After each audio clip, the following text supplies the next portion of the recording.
বছর ডিরেকশনে কাজ করেছি। আমার খুব প্রিয় একজন মানুষ ছিলেন, তিনি হচ্ছেন ফারুক ভাই।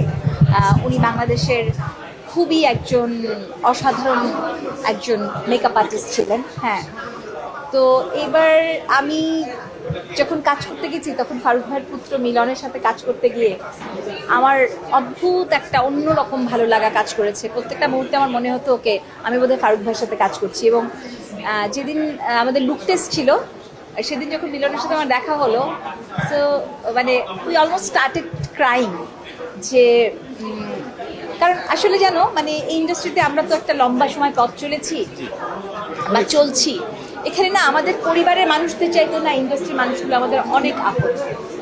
তুমি খেয়াল করছো কিনা জানি না, আমি তখন বলছিলাম যে ভাইজান আই লাভ ইউ, জাহিদকে কিন্তু আমি ভাইজান ডাকি, মৌকে আমি ভাবি ডাকি। সো মানে মিলনের সাথে কাজ করছি, ফারুক ভাইয়ের পুত্র, আমি I was really really very emotional. এবং মিলনও, আজিজ ভাই একটা ছবি বানাচ্ছিলেন দিল, তো ওইটাতে কমার্শিয়াল ফিল্মে আমার অভিষেক ঘটলো। শাবনাজ, নাইম, শবনম আপা আর আমি। তো দিল হয়ে যাওয়ার পর সবার খুব আগ্রহ যে আমি যেন ফিল্মে নিয়মিত হই অভিনয়ে। তো আমি তো সিনেমায় নিয়মিত কিভাবে হব, আমি না পারি ফাইটিং, না পারি ডান্স। হ্যাঁ, আমার সম্বল তো আমার থিয়েটারের অভিনয়। তো আমি অনেক কি মানে অস্বস্তিতে ছিলাম, আমার মনে হচ্ছিল আমি আসলে পারবো না, মানে ওইটা সম্ভবত আমার জায়গা না। তো সেই জন্য আমি আসলে পিছু হতে চলে আসি। আমি আর মানে কমার্শিয়াল ফিল্মে আমি আর অ্যাক্টিং করিনি, কারণ আমার মনে হচ্ছে কমার্শিয়াল ফিল্মে অ্যাক্টিং করার মতো ওই এলিমেন্টস আমার মধ্যে নাই আসলে। তখন এটা একটা মজার ঘটনা, মোহাম্মদ হোসেন সনি সিনেমা হলটা যাওয়ার ছিল। তো মোহাম্মদ হোসেন উনি তো প্রযোজক, পরিবেশক সব কিছু ছিলেন, ডিরেক্টরও ছিলেন।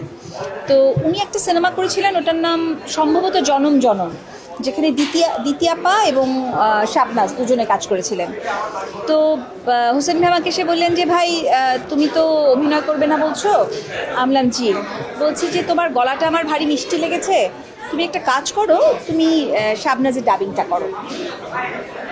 তো আমি বললাম আমি, বললো যে হ্যাঁ আমার ধারণা তোমার ডাবিংটা শাবনাজের গলা মানে শাবনাজের অ্যাক্টিংকে আরও বেশি আর কি মানে কমপ্লিমেন্ট করবে আর কি। তো আমার না সবসময় নিজের কণ্ঠস্বর নিয়ে অত কনফিডেন্স ছিল না আসলে। তো আমি মানে হোসেন ভাইয়ের উৎসাহে মূলত আসলে শাবনাজের একটা ডাবিং করলাম, এবং সামহাও ওর চেহারা আর আমার গলা খুব মিলে গেল। এবং তারপরে দেখা গেল যে একটা লম্বা সময় কত যে ছবিতে আমি ডাবিং করেছি শাবনাজ আমি ঠিক বলতে পারবো না। এবং সেটার মধ্যে দিয়ে আমি অনেক সমৃদ্ধ হয়েছি, কারণ এন্টার ফিল্ম ইন্ডাস্ট্রির অনেক বাঘা বাঘা অভিনেতা, পরিচালক যাদের সাথে আমার কাজ করার সুযোগ হয়েছে। যেমন একজনের কথা তো এই মুহূর্তে ভীষণভাবে বলতে ইচ্ছা করছে, রোজি সামাদ।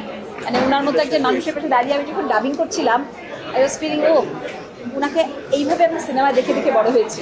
এরকম অনেক অনেক মানুষ, অনেক মোর দ্যান 25-30 তো হবে অল টুগেদার। ইনফ্যাক্ট শুধু যে শাবনাজের ডাবিং করেছি তা না, মূলত শাবনাজের ডাবিং করেছি। কিন্তু তখন যেটা হতো যে শহীদুল ইসলাম খোকন উনি যে নতুন সব মানে নায়িকাদেরকে নিয়ে কাজ করতেন, ওদের ডাবিংগুলো করে দিতাম। বা কলকাতা থেকে যখন ইন্দ্রাণী হালদার বা ঋতুপর্ণারা কাজ করতে আসতেন, ওদেরটা করে দিতাম। তারপর পপির শুরুর দিকের ছবিতে ডাবিং করে